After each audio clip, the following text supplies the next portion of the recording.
everyone, this is Caitlin with Kait's Collectibles. So in my last review, I mentioned that I was going to be doing a vintage product for my next unboxing. And what I'm going to be reviewing today is the Luna P ball from the 1994 release. So around the time Sailor Moon S was on the air. So this I got, gosh, probably in, I want to say maybe 1999 or 2000. My very kind-hearted group of friends for my birthday all got together and got this for me from our local comic book store, which used to be the only place you could find anime or products from Japan or these kind of things. So I believe at that time they paid something like, I want to say about $60, maybe 80 for it. I'm not really sure what it goes for on the secondary market right now because there was the Irwin version of it that came out. I know the Japanese originals, especially in the box, tend to be a little more valuable. And despite the fact that I mentioned before I'm not a Chibi Moon collector, it's one of my favorite things, partially because of the sentimental value. So the box it comes with, this is how I received it anyway. I've tried to keep really good care of it, but it's obviously showing some signs of wear and age. One of the things that's really interesting with when you consider with the new products is that characteristic sticker is still present on the box to show that it is an official product. So this one is a silver sticker right there, but it looks just like the ones on the new products. So just something to keep in mind. Not that there's a whole heck of a lot of bootlegs of this kind of thing. Another thing to note is I did use it like a purse for years and years and years. So you can see that the nose on Luna P, some of the paint has worn off. So she's certainly not mint condition, but she's definitely still functioning great. Other than the little bit of paint here, she's in really good condition. So the box itself is bright, colorful. It really focuses on bits from the anime, so especially the S season. So if we turn the box to one side here, you'll see that we've got Sailor Moon, Chibiusa. The box describes that you can push her nose for different sounds and it lights up, which I'll demonstrate as well. And on the other side, because it's S and this was the first appearance of Uranus and Neptune, it highlights both of them there as well. You can see their images from the opening. And then it also shows that the Luna P ball opens in the back so you can keep all your trinkets in it. Now the back of the box is basically the instructions. So it mentions here how to change the batteries, which is a pretty simple process. I'll show that too, because the whole backside does flip out. And then it shows just opening the back, locking it, and that she lights up when you press her nose and makes sounds. So you might as well open her up here. So this opening here, I'm assuming this is how all of them are packaged. It didn't come with any kind of plastic covering, and I've looked on the inside of the box and there's nothing that shows that it was ripped away at any point in time. So I'm guessing this was a way for kids to, be able to press the nose and test it right there in the store. Interesting though that it did come with these pieces of styrofoam that help hold her in place. So you've got a very fashionable child or woman with vest wearing it like a purse there, as you can see.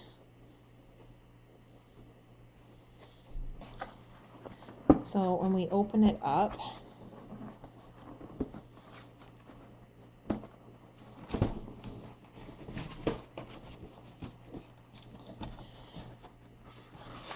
so there's styrofoam holding her in the box pretty securely, which is nice so that it doesn't bounce around.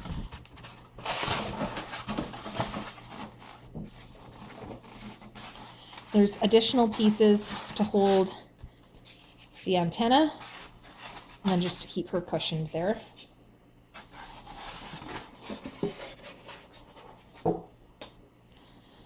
Now, because I did use this on a fairly regular basis, the string itself is definitely showing signs of age.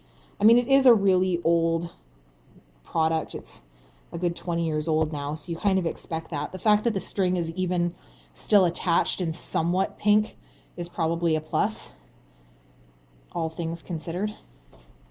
So her little antenna can be bent just a little bit, not a whole heck of a lot. It kind of just faces forward, and there's the little LED light in there for when it lights up that you'll be able to see in a minute when I go through that. I like that the sticker for her crescent moon was prismatic. It was just kind of fun. And I thought this was a really good replica of the Luna P ball.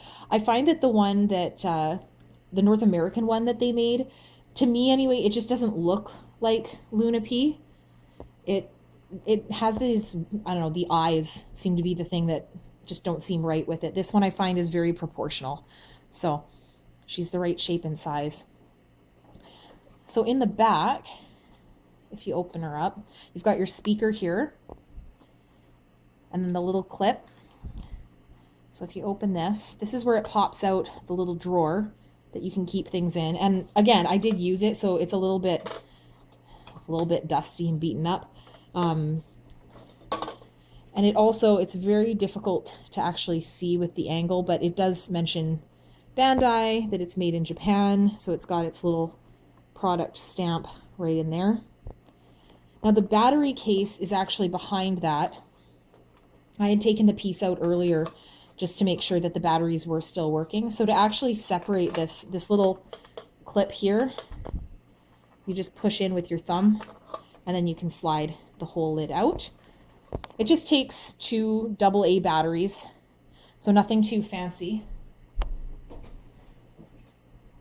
And I find that even though I had really old batteries in here, I did put some new ones in so that the sounds and everything were better.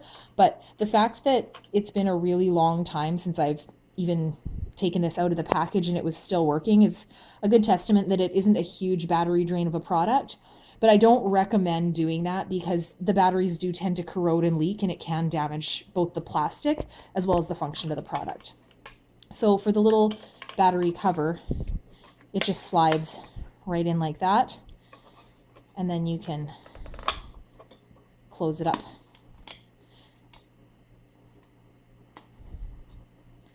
Now she plays a number of different sounds. I'm not really sure why they picked most of the sounds they did, because I don't really have a lot of recollection of them in the show itself, but I'll go through them here. So each time you press, it'll give you a new sound.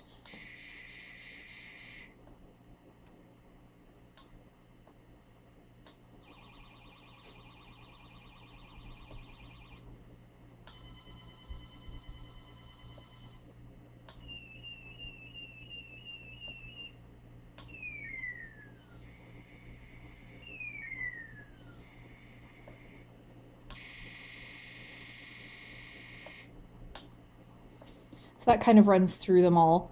As you can see, like her little antenna lights up when you're pressing, which is kind of neat. And it's basically just the same red flashing no matter what the sound is. Because she is a little old, she is a little bit glitchy in terms of the button press. You have to really press it quite firmly to get the sound to go. I can't recall if that's how it was new out of the package, but that's the way she is now. And considering, you know, that this is 20 years old, the fact that it's still working at all, when you see some of the conditions of the lockets and the wands and things that show up on eBay, it's pretty impressive. So to tuck her back away, basically, you can see that there's these little angular shapes in the corners of the styrofoam for her ears, and the flat part that is at the bottom for the clip goes in the flat with the styrofoam. So it's pretty easy to actually get it packaged back in the box again, and everything slides in really nice.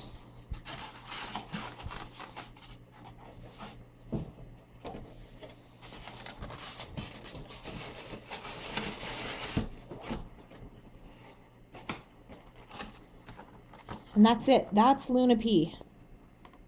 So I'll be interested to see if down the road, I don't think this is maybe a hot commodity item like a lot of the wands and lockets. So I don't know that Proplica will ever get around to making a new version of this, which is another reason that I'm really happy to have this one in my collection.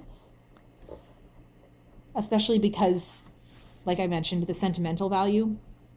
And I do think it's interesting that they didn't make a Luna P toy until we were on the S season, as opposed to doing it during R when the Luna P ball was actually featured.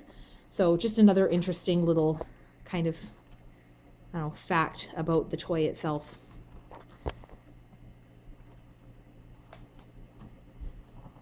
So please remember to like, comment, share, subscribe to this video. If you enjoy the vintage product reviews, let me know, because I do have a few others that I'd be happy to do reviews and unboxings on. Otherwise, I'll also be continuing along with products from the 20th anniversary re-release. Thanks very much.